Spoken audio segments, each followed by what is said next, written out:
En démocratie, chaque voix mérite d'être entendue. Ici, on vous informe sur l'actualité politique française et ses enjeux majeurs. La dette liée aux dépenses de santé ne cesse d'augmenter en France, mettant à l'épreuve notre système de soins. Quels sont les postes de dépenses les plus lourds? Quel rôle joue la sécurité sociale? Et comment l'État finance-t-il les hôpitaux et les soins? Qu'en pensez-vous?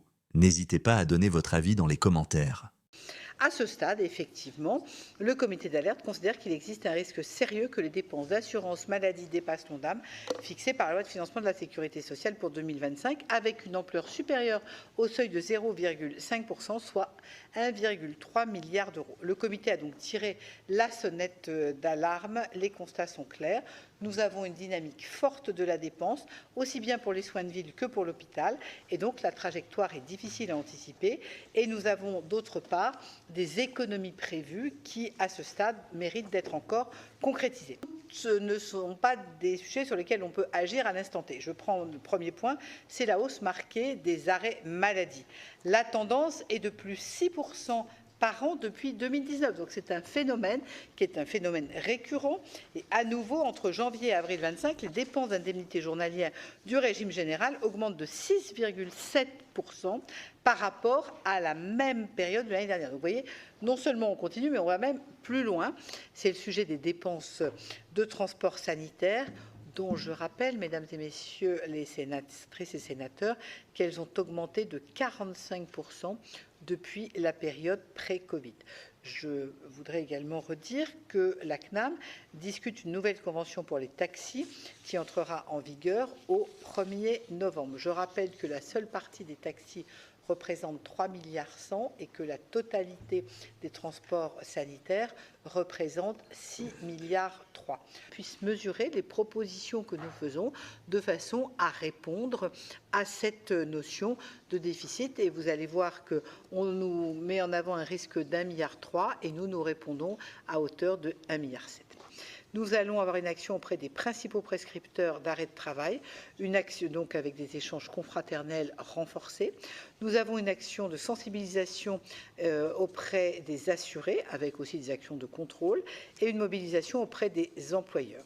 S'agissant des indemnités journalières, je sais d'ores et déjà que nous devons aller plus loin, car la croissance des indemnités journalières aujourd'hui n'est pas sous contrôle. Et sur ce sujet, comme sur d'autres, le rapport charge-produit que vous avez dû recevoir, publié par la CNAM hier, propose 70 pistes de réflexion au total, dont certaines sur les indemnités journalières. Et nous vous proposerons, dans le cadre du projet de loi de financement de la sécurité sociale pour 2026, de reprendre bon nombre de ces propositions qui apportent des réponses très concrètes. La voie a été ouverte, c'est vrai, aujourd'hui par la ministre chargée des comptes publics, Amélie de Montchalin. Pourquoi?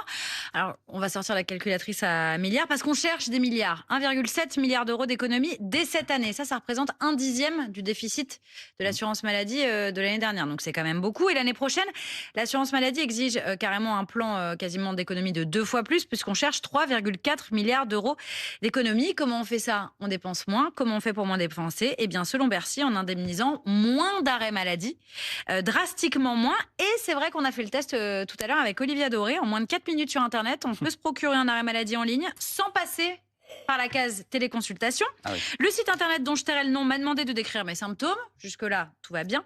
Et puis, étonnamment, il m'a posé cette question. Votre employeur est-il insatisfait de votre travail, méfiant ou a déjà contesté des attestations? Donc, j'ai répondu non, vous n'êtes pas insatisfait de mon travail. Super, c'est la bonne nouvelle. Le site en question m'a envoyé une espèce de pluie de cotillons virtuels, genre, wow, vous avez gagné. Et m'a demandé de choisir mes dates d'arrêt maladie. Voilà, 3 jours maximum quand même. Voilà, vous avez choisi quoi? Limité à 3 jours. J'ai choisi de aujourd'hui jusque... On se retrouve lundi alors. Voilà, on se retrouve lundi. Je m'en vais d'ailleurs. Tout ça en moyennant la somme de 15 € quand même. J'aurais reçu mon arrêt par mail. Je me suis arrêtée avant de payer. Et mes jours de fausse maladie auraient donc été indemnisés par la sécurité sociale. Voilà. Donc, ce que veut interdire la ministre, en tout cas, elle le met sur la table, c'est précisément ces arrêts maladie à distance. Exactement. Qui représente une fraude de 42 millions d'euros détectés en 2024. Ça fait plus de 140% en un an. Donc on comprend qu'il y a de l'argent à chercher là-dedans. Et donc la ministre chargée des comptes publics a dit ce matin, regardez, les plateformes illégales, donc celle par laquelle je suis passée, tout ceci est illégal. On enferme tout le temps, elles se recréent, elles poussent comme des champignons. Puis elle ajoute, certains vont même jusqu'à s'interroger, est-ce qu'on doit continuer à avoir des arrêts maladie par téléconsultation? C'est un sujet qu'il nous faut regarder. Et alors là, effectivement, la ministre, elle va beaucoup plus loin, peut-être trop loin. Les plateformes qui proposent des arrêts maladie illégalement, ça d'accord, mais interdire les arrêts par téléconsultation, donc par un médecin, c'est un tout autre débat. Je vous rappelle quand même que 87% de la France est considérée comme un désert médical. Trouver un médecin en présentiel, c'est clairement mission impossible pour bon nombre de ceux qui nous regardent. Et d'ailleurs, pour finir, autre proposition choc aussi de l'arrêt maladie, là c'est carrément de limiter dans le temps les arrêts de travail, 15 jours quand c'est en ville, 1 mois quand ça passe par la case hôpital. Pour renouveler, il faudrait voir un médecin et renouvellement de 2 mois maximum. Autre débat, vaste débat. Merci d'avoir regardé cette vidéo. Si vous aussi vous souhaitez rester informé sur les enjeux politiques majeurs, n'hésitez pas à vous abonner à Citoyen.